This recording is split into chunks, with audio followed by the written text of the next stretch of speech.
Hey Internet, I'm doing this in a timely fashion. Are you proud of me? It's not 11:30. This is a record because it's 9:45. I have no idea what I did this week, so I'm just gonna make some stuff up at you, and we'll see how it goes. I did a lot of ballroom.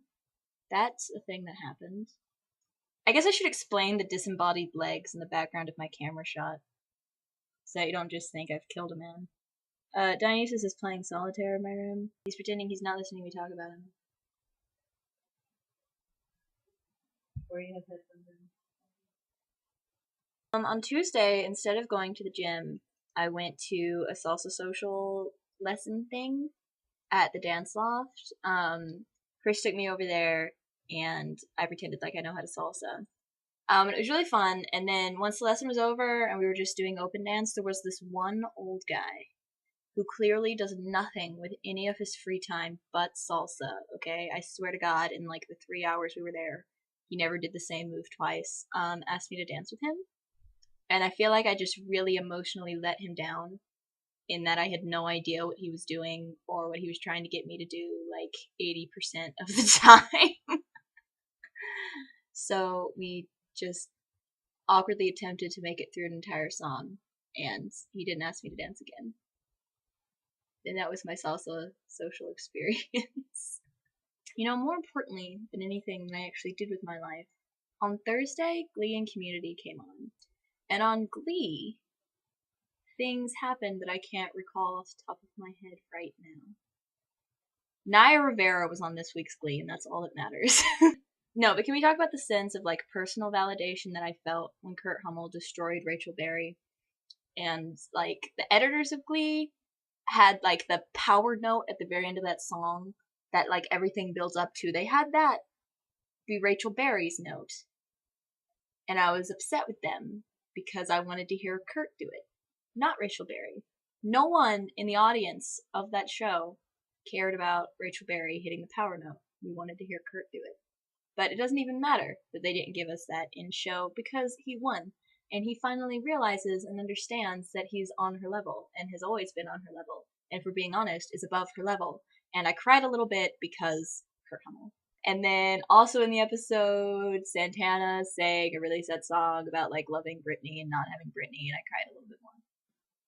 I don't care about Finn Hudson, nor will I ever, but I screamed aloud when he kissed Emma, even though we like knew it was going to happen.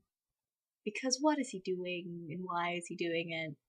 Though we should talk about how Jayma Mays, who plays Emma, really needs to be the one who wins all of the awards that Glee wins, because she's absolutely the best actress on the show, and can we talk about how well she did her panic attack acting? Oh, and Tina was a creepy McCreeperton, and she was really creepy, and that was creepy. Tina, you're creepy. You're sad, but you're creepy. That was creepy, Tina. Tina, don't do that. It's creepy. That sounds like an entire episode, right? And then on Community, like 9 million things happened because the writers who are not Dan Harmon were like, we're going to shove as many things into this episode as we can to try to convince Community fans that we know how to write an episode of Community. But it was like super rushed. I mean, it was good, but it was like 6 different plots and like 6 different gimmicks. And yeah, they should have calmed that down. But I have like 3 legitimate Annie Abed moments that I can claim, and then more that I could like make up in my head. So I was happy with it, and I thought the sitcom thing was really funny, especially because Abed replaced Chevy Chase with another actor in his head. Because we never really get a whole lot about Abed's opinions of Pierce, because he doesn't really interact with Pierce ever. So that made me, I thought that was really funny. And then at the end of the episode, when Annie was still being all, I don't know what to do with my life or my time, and what should I do with other classes, and Abed was like, well, here's a suggestion of a thing I think you'll really like, because I consider how you're feeling and notice, and I have this idea for you because I want to help you because I love you. And yeah, they're going to happen. I have faith in this. Oh my god, and now I can just talk about Once Upon a Time and have an entire video that should be rambling about TV shows instead of like my actual life, which is what you like sit down to watch these for. I don't know, my school week was boring. I did ballroom outside of class on Friday. I went and hung out with Luke's house as per every Friday. Yesterday, I went and watched anime with Emily and Chris at Chris's and Dionysus at Chris's house. And today, I didn't really do anything. I started watching Shameless, which is a show that I shouldn't have started watching because it makes me emotional. but it is really funny. Though, Dad, if you understand what Shameless is, you should just continue to be in denial about, of course I don't watch that show. Of course. Think Misfits, Dad, which is a thing I've totally never seen. And then Once Upon a Time came on, and we have finally hit an episode that I didn't cry in. Achievement. Though I did get really emotional when they sedated Belle, because, like, why would they do that? She's so messed up. And it's, like, their fault as a hospital. Why can't they just explain to her what's going on like they did with that one dwarf?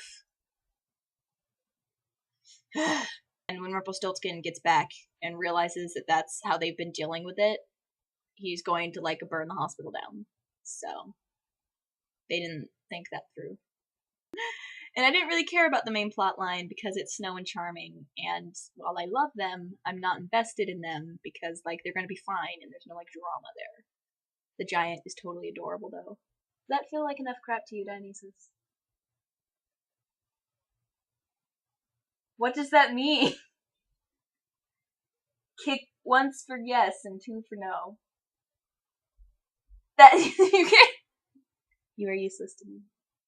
This upcoming week, I am on pretty much every day of the week except for Wednesday participating in something called the Angel Project, which I'll just tell you about next weekend. Only Dad already knows what it is because we talked on the phone. So I guess he could explain it to Mom, or Mom could deal with living in, like, anticipation for Sunday. Yeah, I'm not going to explain it, but that's happening every day but Wednesday. And on Wednesday, I'm getting lunch with these 2 bloggers for the Glee, these 3 girls from the Glee fandom on Tumblr, who all go to my school and are like, nobody likes the term Tumblr famous, but they're Tumblr famous, okay? And I ran into them in the lunchroom the other day and was just kind of like, hi, I like your blogs. And I was super awkward about it, but I, like, said hi. And so they were talking about me on Tumblr. They were like, this girl just said hi to us. And I responded to their post, and I was like, that was me. And now we're getting lunch on Wednesday, because I'm famous now, too.